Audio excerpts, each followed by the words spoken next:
Hey everyone, I'm Craig Durr, Chief Analyst at the Collab Collective. We're an industry analyst firm, and I want to thank you for joining us today. Now, the reason we wanted to put together this conversation today is pretty straightforward. A lot of organizations are talking about customer experience and employee experience as two separate initiatives. Different teams, different tools, even different goals. But in the real world, we find that these experiences are already tightly connected, whether you plan for it or not. Now, what we want to do in this session is take a step back and look at CX and EX through a different lens. We're not going to look at these as standalone programs, and we're not going to go into a technical discussion, but as part of a shared interaction model that shapes how we work actually gets done today and how customers are actually experiencing your business. By the end of this webinar, our goal is that you walk away with a more clear understanding of how you think about CX and EX and how they intersect, where that breakdown might be today for you, and what it looks like when they're intentionally designed to work well. Now, to help me explore this, I am joined by Madhur Goswami, who's the General Manager of Marketing for Tata Communications, and he brings a strong perspective of how enterprises are approaching this challenge at scale and what he's seeing across his customers globally. Madhur, how are you doing? I'm doing great, Craig. Great to be with you on this. It's a very interesting topic and something that is close to our hearts as well. And we feel that being a distant aspiration, CX and EX convergence is now a reality for many enterprises across multiple industries. They are thinking about it, they are finding out ways how to do it, and it is already giving them outcomes that they had planned for. So yeah, happy to be here and excited. I think it's a great conversation we're going to be diving into here. And let's talk about how we're going to talk through this.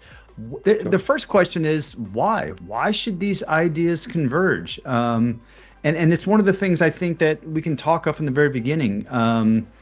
Tell me what are you hearing from customers in different regions or different industries? Is this a standalone idea, or does this take place broadly?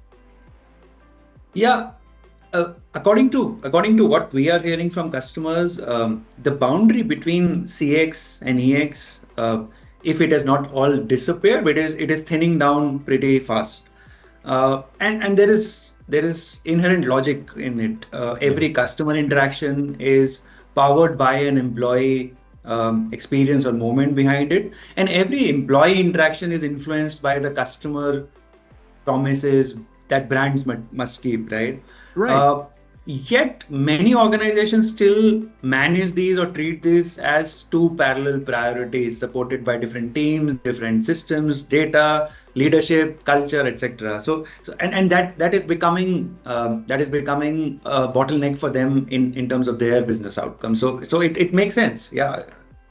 One of the things that I agree with you right now is if employees aren't enabled with really good communication collaboration technology, it really reflects on that customer experience like you're talking about right there. Right. And I think it goes not only that fact that it goes beyond whether an employee is actually on the front line at a contact center. And inevitably, a lot of employees touch customers. A lot of people do it through telephony. So a lot of people do it through other brand experiences as well. So there's a great interaction that takes place there. And if employees are well suited, customers are well suited, and vice versa, I think. Correct. Absolutely. CX inherently, because it is more customer focused and originates outside the enterprise business, it tends to take a lot of limelight. But we have to think about it from the perspective that it depends heavily on how well your employees are enabled and how well they are able to provide those customer experiences to your customers, basically. Yeah. Well, let's talk about this. I mean, it's not for the lack of investment in good tools. I think we do see the enterprises I talk to, probably your clients, they're investing in really good tools, but I think the challenge is that they're approaching them as silos, that they think about different data, they think about different workflows.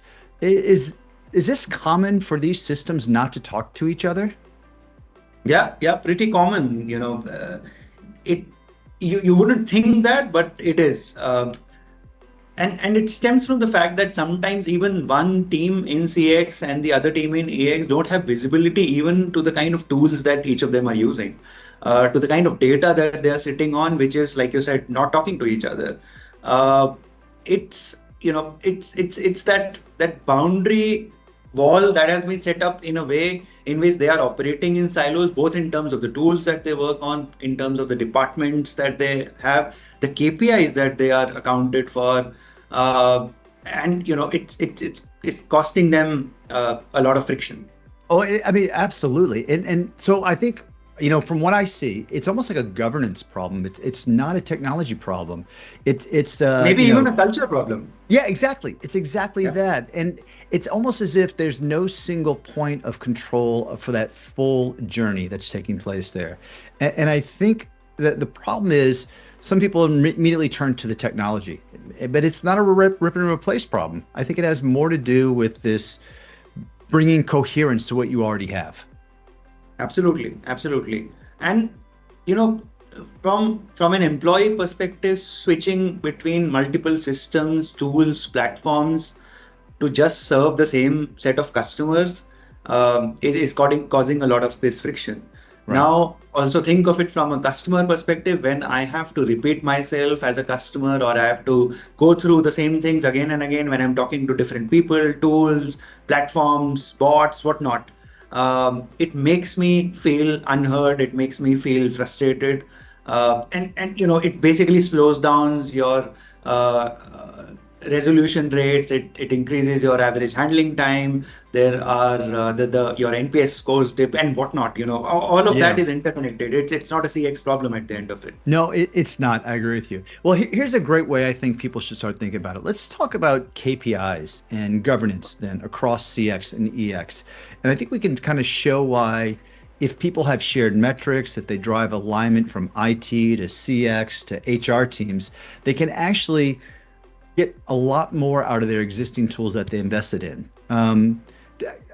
What would kind of advice would you give? How would you say people can measure success in these environments? Yeah. So, think of it this way. So, typically, we have been tracking all of these KPIs individually for CX and EX. That has Yeah. been in existence for whatever number of years. Now, if both of these EX and CX leaders sit together and they think about, from a CX perspective, for example, where are the common customer frictions? Where do they have to repeat information? Basically, they get to know where are the bottlenecks of data flow, or Yeah. siloed data setting or siloed platform setting. And from an EX perspective, what are the workflows or the kind of things that an employee or an agent is doing, in which they have to move through different windows, tabs, open new platforms. So friction from their perspective. And the data that they are looking at from a customer perspective, where is it coming to them from? Is it a CRM? Is it their CCAS system? Is it their some CX platform? Whatever. And then they need to figure out that between both CX and EX, how do you go about kind of creating a system of KPIs which would be common for them, both EX and CX. Right. And it could start from anywhere. You could actually start very small. You don't have to, like, get through a 7-day workshop to kind of come up with something. It could be something very small to start with. But what's really key about that is this: it's turning the conversation so that all of these organizations focus on outcomes, and I think that is a Correct. key thing. If they focus on outcomes, and those KPIs are measuring time to customer resolution, or time to service, or employee enablement, they holistically are invested in this, and therefore it's outcome based and not a debate about I own this, I don't own this, you own Correct. that, I own that, I think as well too. It's very common, and it reminds me of something I see in a related industry, which is DevOps or security. And I think you guys use this term internally. It's like it's what I call a day two problem. It's not day Correct. one, which is deployment or planning. Not day one, which is deployment. It's day two. It's aligning the workflows. It's aligning the people. It's aligning how you measure and manage it. Is that a fair way to state it? Absolutely, absolutely. I think, if you think of it right from deployment, that is Hmm. ideal.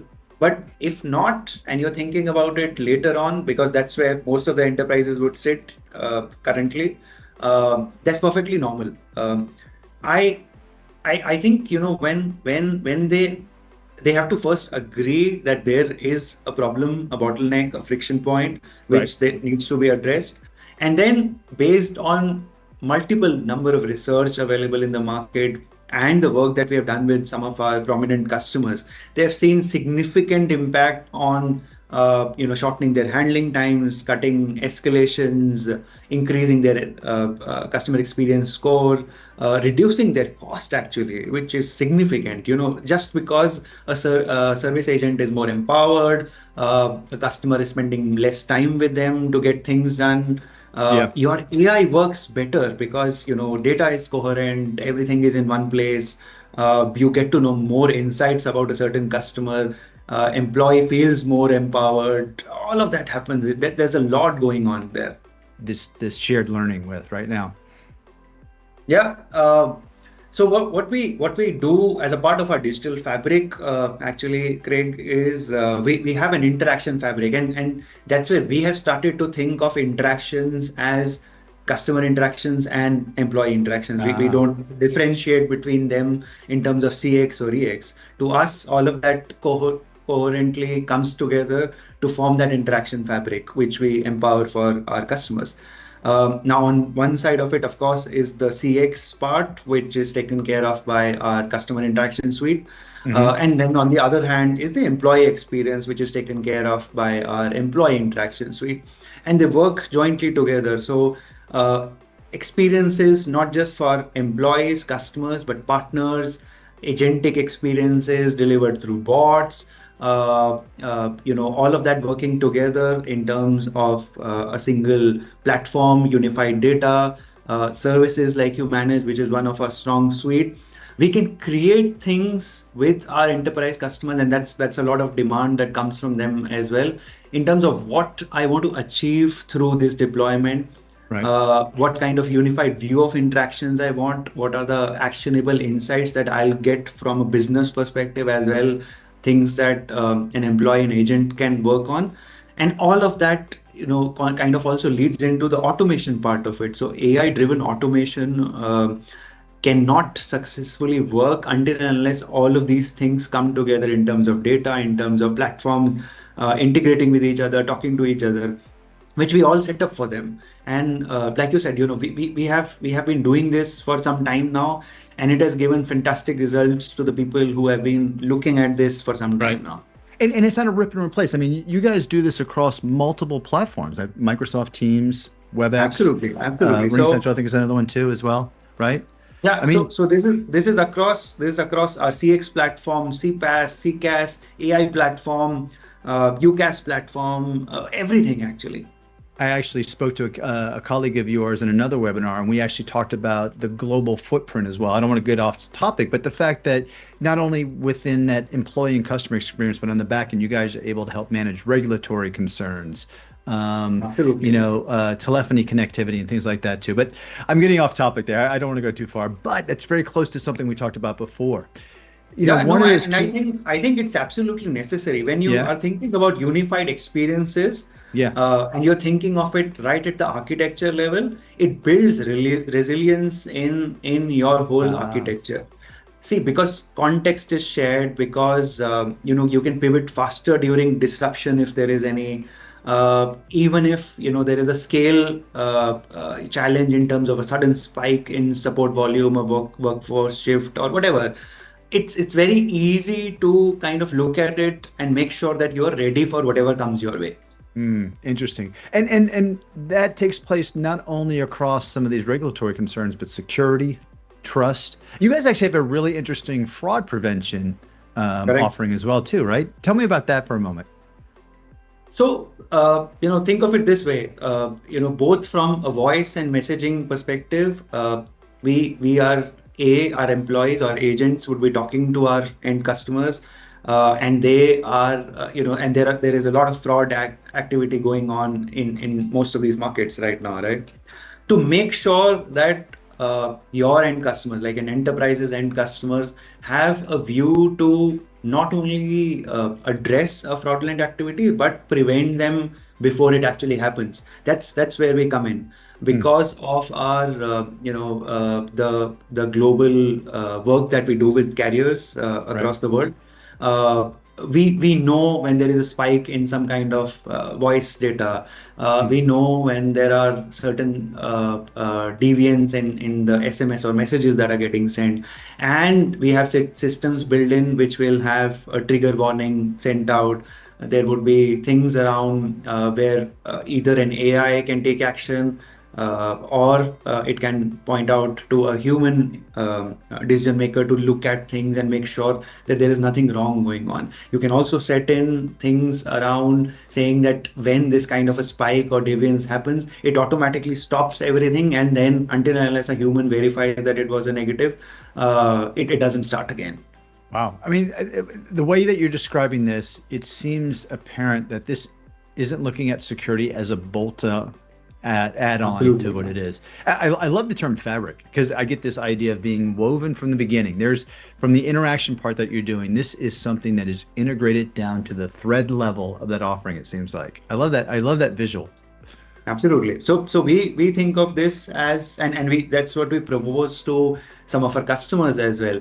Instead of thinking about EX and CX, think about experience councils.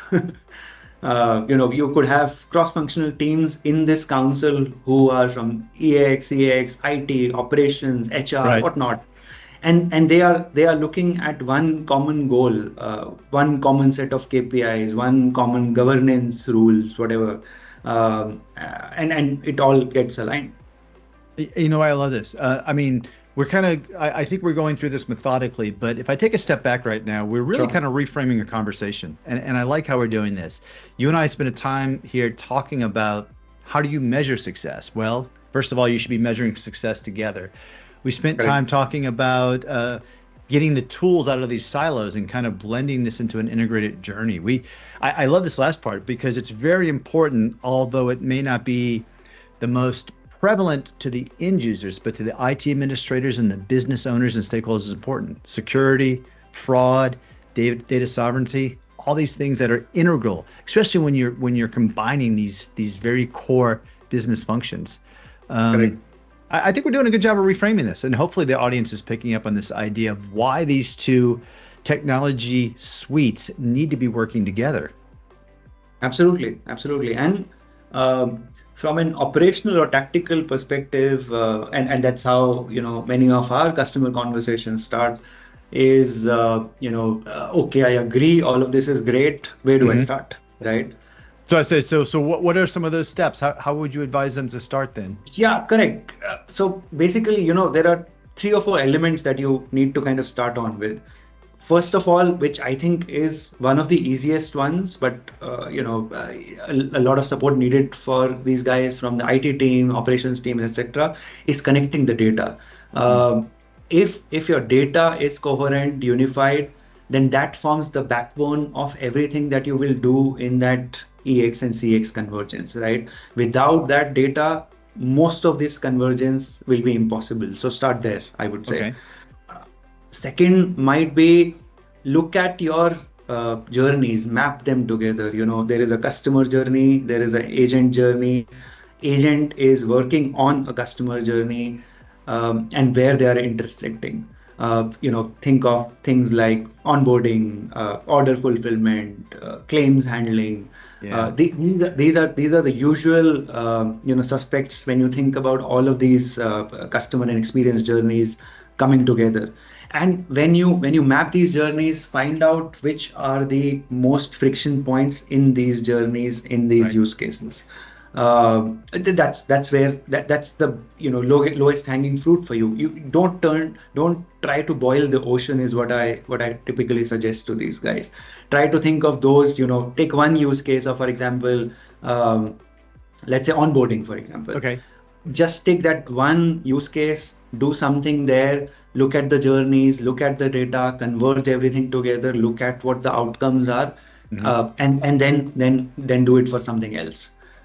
You'll learn, you'll get some best practices, you'll come across some hurdles as well.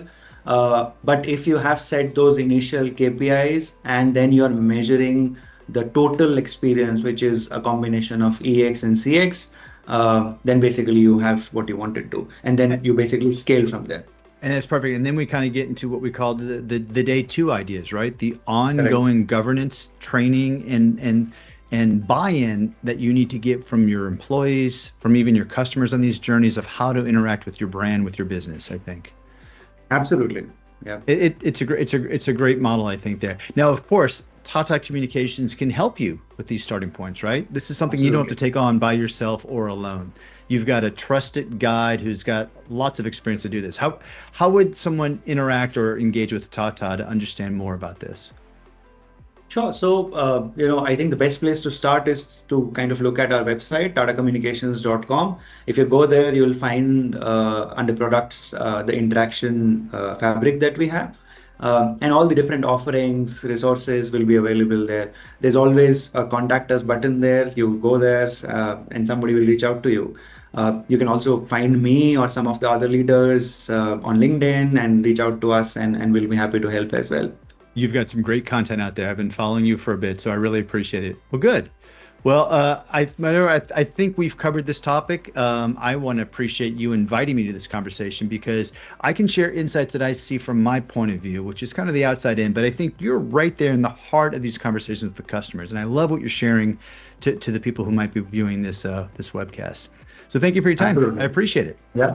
Yeah. Yeah. Thank you. This was great. Yeah. Okay, great. Everyone, thank you for tuning in. We appreciate you taking the time to join us. Um, Stay here to find out more information about the interaction fabric and Tata Communications and how they can help you in getting the most business value out of your UX and your CX and EX experiences. Take care.